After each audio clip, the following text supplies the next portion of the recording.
What's up, guys? This is Brave, and I'm back with another review of Belle Collective. This is Season 1, Episode 3, and the episode is titled Sisters in the Struggle. So, we started this episode off with Tambra. She goes to see her parents, and honestly, we didn't get much out of this conversation. At this point, I want Tambra to have more of a storyline than her wanting kids and her not having a man.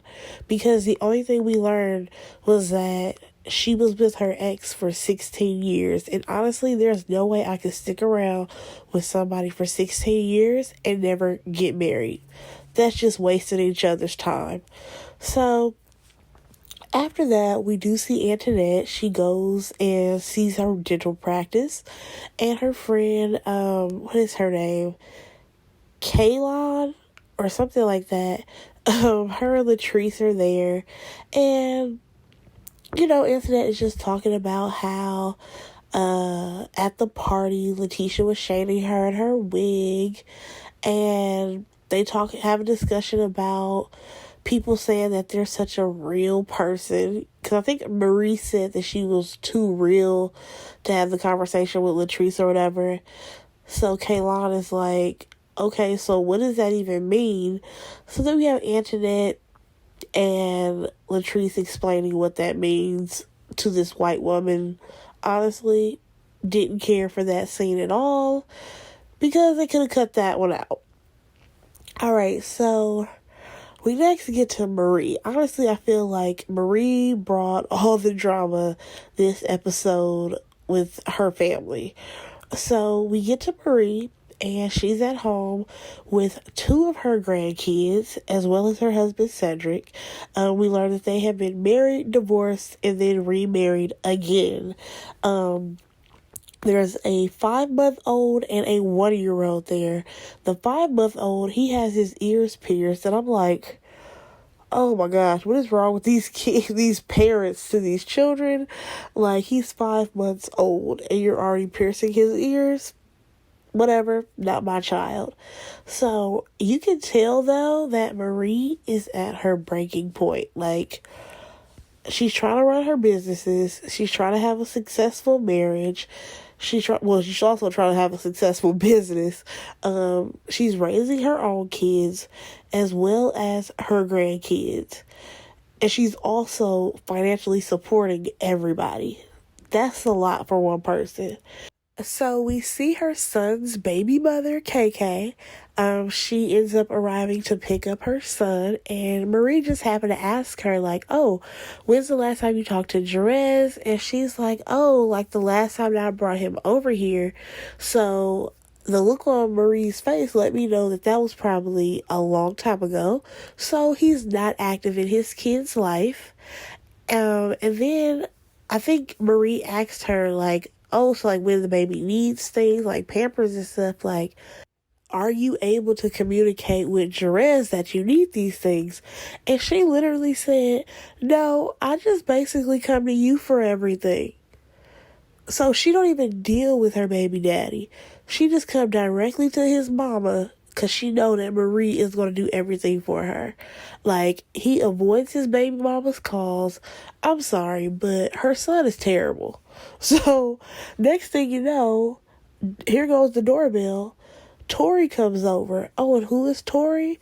Oh, she's actually baby mama number 2. So they basically show up at the same time to pick up their kids, and they didn't say anything to each other. Not even just like a general hello. They didn't speak to each other, which is crazy. But when Tori came in, because KK left, when Tori came in, she came in like as if she was a part of the family.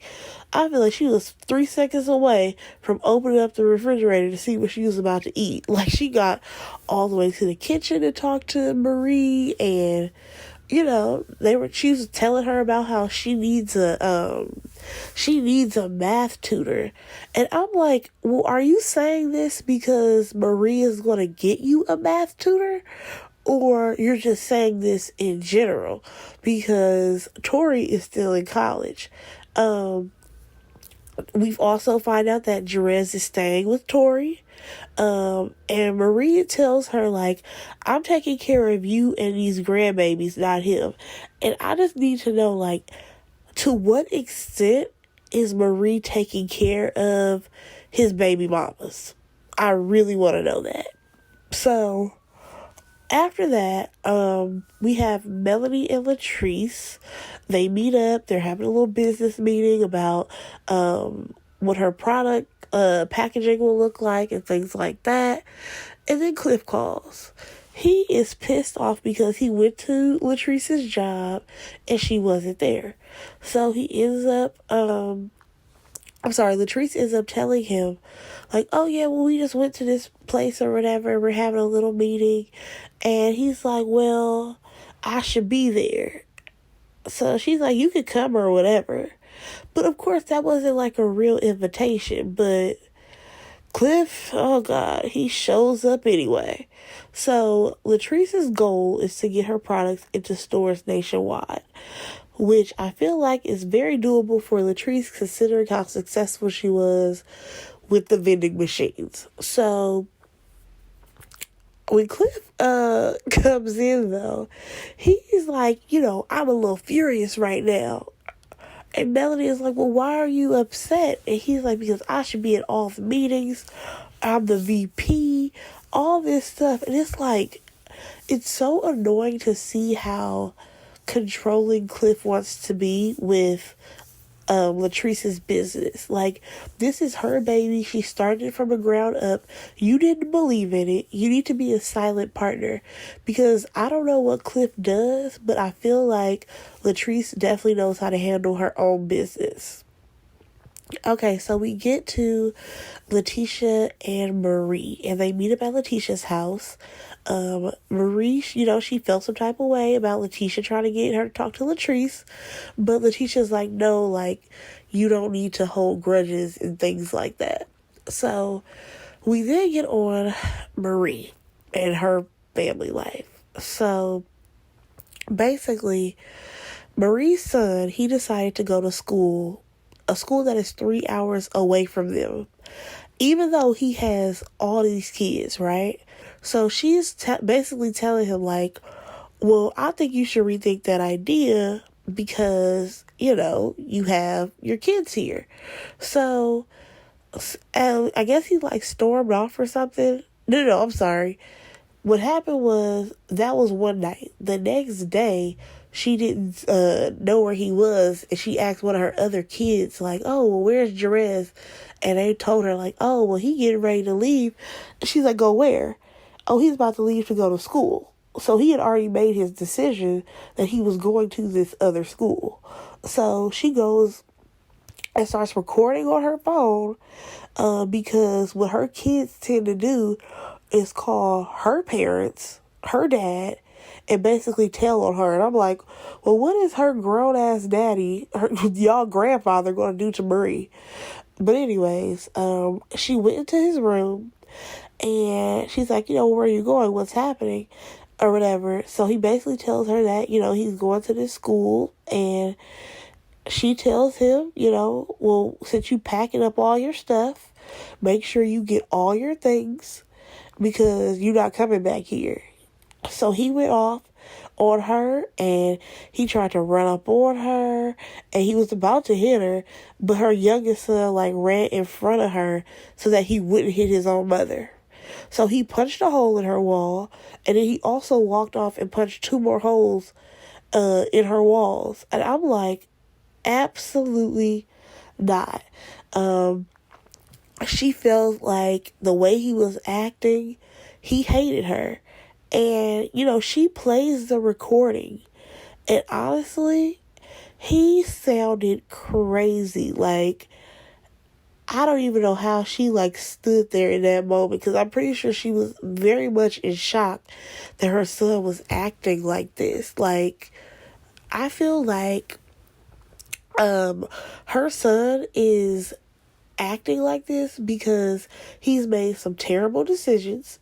And what I mean by that, he has brought 3 kids into this world. He don't take care of them. He avoids responsibility. He lets his parents pick up the slack. and he still wants to do whatever he wants to do. And I can't even blame, at this point, like, I cannot blame Marie for that. Like, he is 21 years old. Like, there's no excuses for you to get 3 women pregnant within 1 year. There's no excuses for you not making, valid decisions. Like, it honestly doesn't make sense for him to go to a school that is 3 hours away, knowing he has 3 kids here. In Mississippi, wherever they are, because all that is him leaving that responsibility on his mother. But that's enough of them for right now. Let me go ahead and talk about Letitia real quick. Oh, actually, no. I'm going to say one more thing about that conversation. Marie, she was crying, and, she's like, she felt like she didn't deserve that, and I don't think she did. Letitia, she brings up how Marie needs to have a conversation with her son, and that they need to start breaking these generational curses, because anger is a generational curse. I'm sorry, but I'm not buying that. This was not a generational curse. That man, he is pissed off because his life did not end up how he probably expected.